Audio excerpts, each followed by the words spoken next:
Okay, so here we are again. Hi, and welcome back to the Makerless Mocap tutorial. I managed to finally fiddle around with my computer and get some things working so we can continue where we left off. Last time we had loaded in the motion capture data and it's really messy. I didn't really do anything with it. As you can see, the center bone is still kind of messed up so far as the leaning is concerned. So now we just basically have to do the rough animation, which is just basically cleaning up a lot of these center bones that are not in the right place. And mostly, it's actually a lot of deleting of the motion capture data and restructuring the pose. Basically, what I like to do is use the motion capture data as kind of like if you're using Flash, like a rough sketch, because it's not the final animation. And technically, if you had a really good motion capture setup, you could record with a really good motion capture camera, really good depth information so that you could use it as final, final motion, I guess. But since my resolution on the Kinect is not really the best, it just makes more sense to use it for timing. The same as if you would, maybe if you found a piece of original footage that you're trying to mimic, like a walk cycle. Basically, it's the same sort of thing. You just put it in there, and you're kind of, since there is no onion skin with 3D, at least not in this program. Some other programs had it, which would actually be really nice if they had onion skin in this, but it would take a lot more resources. But since you don't have that available, you just have to go over the motion capture data, delete things that don't look right, and then basically fix these poses. Basically what I'm doing right now is just setting up another key pose to make sure the feet and the lower body is in the right place. Because as you can see, this first frame is pretty nice. It's well set up, but then here's where the motion capture starts and immediately takes a crap. So what I can do is go into this groove bone and basically copy.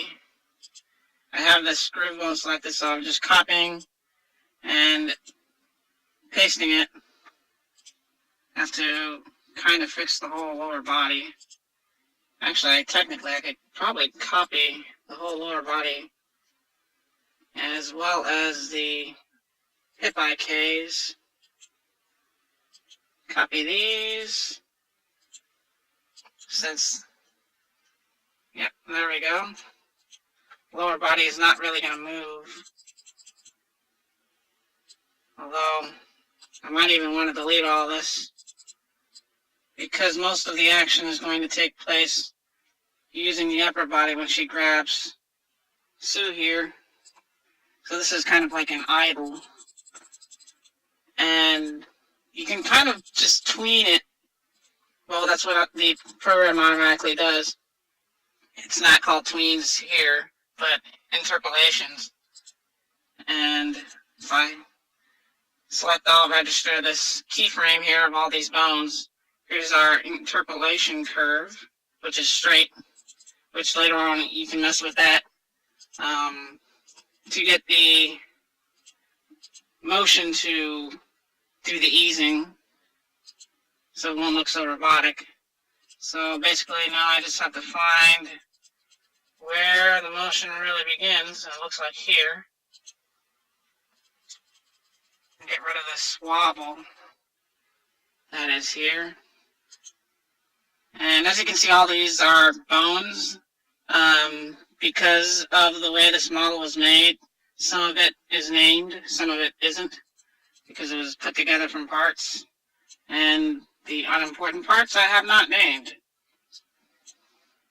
So right now I'm basically deleting a lot of the original motion capture data.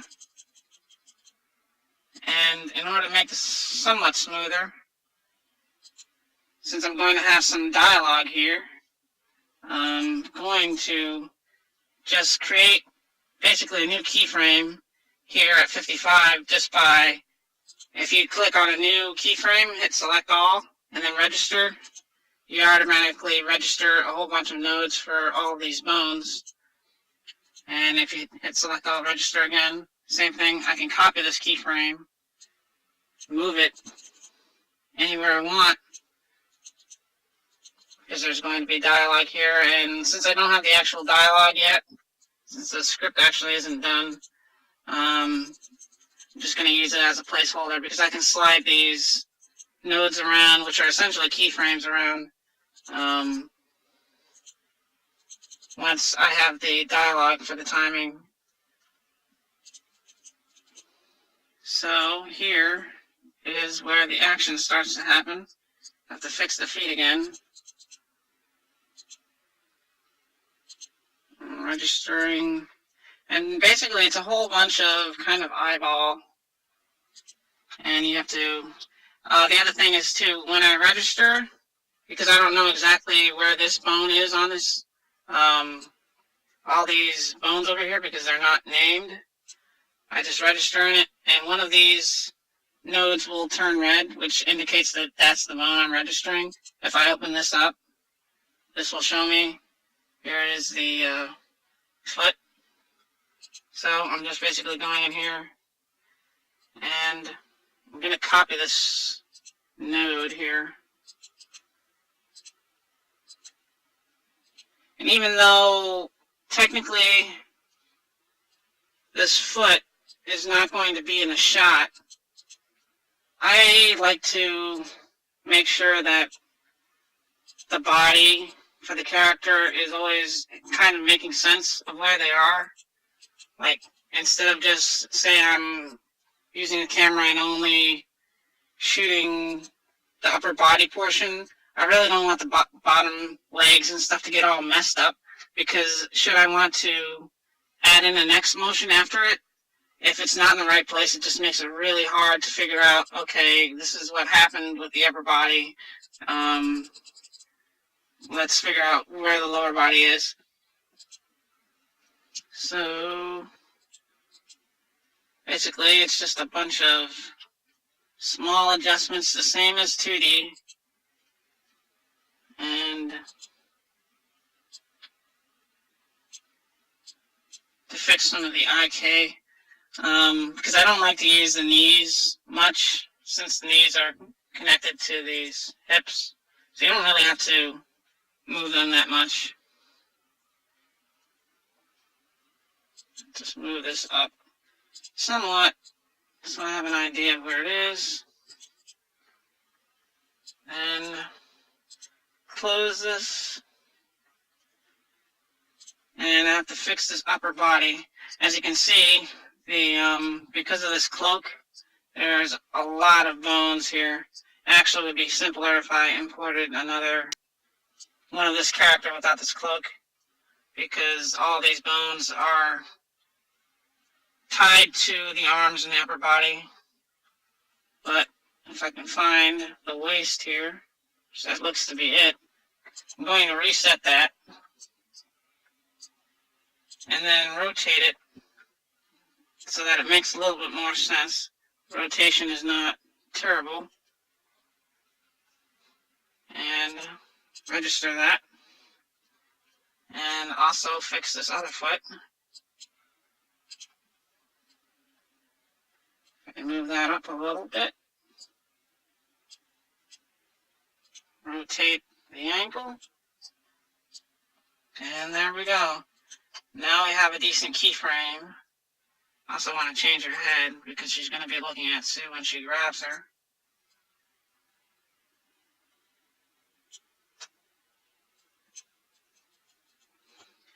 And usually I save the facial animation to last, just to match it up. It makes it a lot easier to match it up to the action. Alright, let's see what we have so far. The timing is a little bit off. So, she's going to lean in. Want to probably, can I use these? Yeah. Okay. I'll say that's a keyframe. And then this is when she draws her pistol, which is not really a pistol, it's a grapple gun, which I didn't import, but I'm going to import that right now. And let's save this.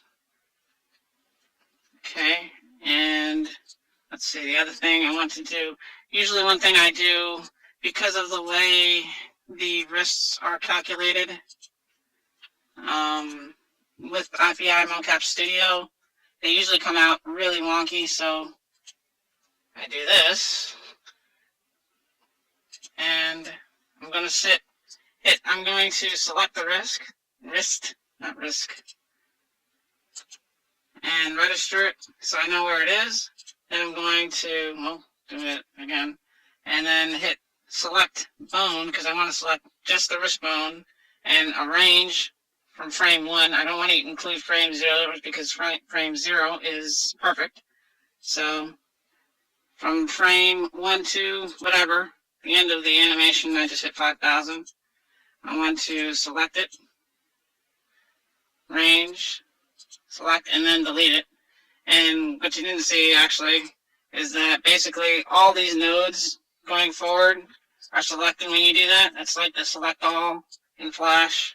If I can find this on the other side. Lord, there's a lot of bones. There we go. That's the left wrist, I believe. Range select, and if I look over here, you see that it's basically selected all of the left wrists. So, register, range select, delete. And deleting that basically makes sure that the wrists are kind of in a normal position, because otherwise they get kind of bent up and really weird, and I'll manually fix the hands and stuff so that they're in the right places. Alright, so she grabs her, just make another keyframe, something like this, since these are good. Okay, now to import a tool she's going to use, her grapple gun, kind of like Ada Wong, load, and have to find where I put that. Where is it? Props. Where is it? And there we go. Okay, now because of the way this is set up, the 000 for this scene is somewhere down here. So since I don't know where it is, I'm not going to worry about it. But that's basically where this grapple gun loaded into. It was somewhere way down there. It's not bound to this character yet, but in order to bind it to the character, I want to select the character, Mako here, and here is the prop. Basically, it's just another thing that was created in SketchUp and then exported, and it's going to be a grapple gun. It doesn't have a line yet or any of that, because instead of doing that in 3D, I actually think it's easier. I'll do that in After Effects, and I'll make a tutorial on how to draw over video in After Effects. So now we loaded this in. It's bound to the root bone of Mako. And now we have to find where her hand is, which is a little bit difficult here. Wrist, right, I believe. And you can see it's huge. So I'm going to shrink it down. Let's guess 5. Nope. 0.5. 0.1. Still kind of big. Something like maybe 0.05. That looks maybe it's 0.04. That's pretty good. And I believe wrist right. It should be correct unless there's a right hand. I have to open this model to somehow check and make sure that some of these titles, oh, there it is, left hand, so it's not wrist right. It's whatever right hand is, head, waist. And because there are so many bones on this character, on this particular model, because of the shirt and the skirt. Where is it? Where is it? Right hand. There we go. Nice. So here we are. There you go. It is bound, but not technically in the right spot. In order to do that, you click on this local, global, and then you get to accessory. That lets you manipulate the model. You can change all the XYZ positioning, which is what we have to do. I have to shrink it down a little bit more. In order to do this correctly, I'm going to have to reset this model to, I click off of 0 because I like that frame and I don't want to change that frame. On frame 1, I'll hit select all, reset, register. Now this basically puts it in a basic T pose. So it makes it a little bit easier for me to adjust the whatever you're going to put in their hand. And this is just temporary because I'll delete the this particular frame. So let us move this up and finagle this into the position. Yeah, I'm going to have to change this just a little bit.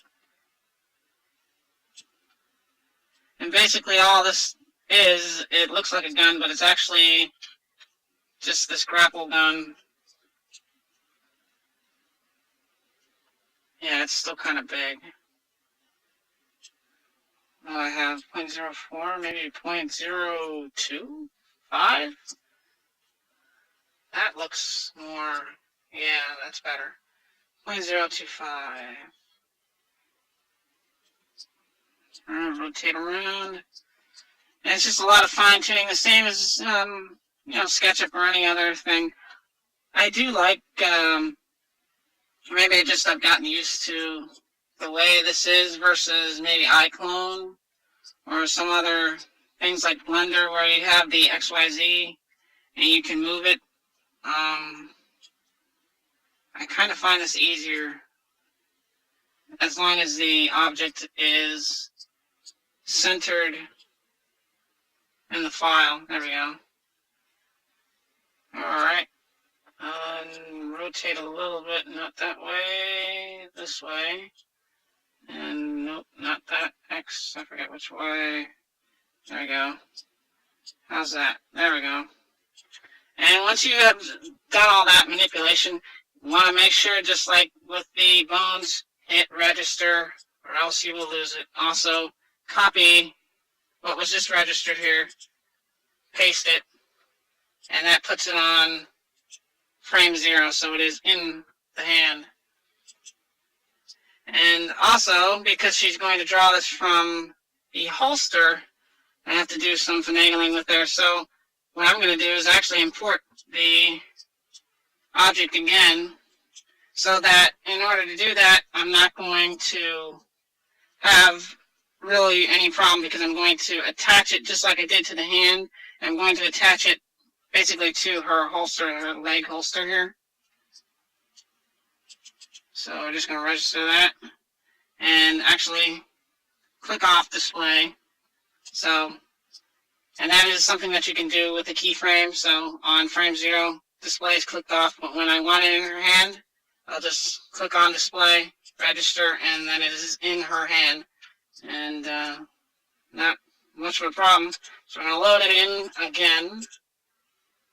And basically, let's see, what was it, 0.25? Yeah, 0.25. 0.25. Register.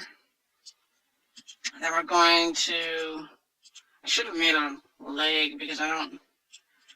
Oh, that's the other thing. In order to, yeah, why is it so big? 0.025. That wasn't 0.025. There we go. Okay, in order to find, like, say, I don't know exactly what the name is of this leg IK. So I'm going to hit registered, and then look in here, since it lights up Nullo 60. Oh, great, it's a Japanese character. Since this is Japanese, and find out where this is. Oh, I might have to go back into the model. In fact, I'll do that right now. I'm going to cut and show you how to change the names of some of these bones in order to figure out where things are. So I will end this short little video here, and then make another one just showing you how to change the names of bones and stuff, so you can tell what the heck is going on when you want to bind something to a body part, or an object, or an accessory, or whatever. So thanks for watching. I will continue this particular animation later in another part, but now I'm going to make another video. Thanks.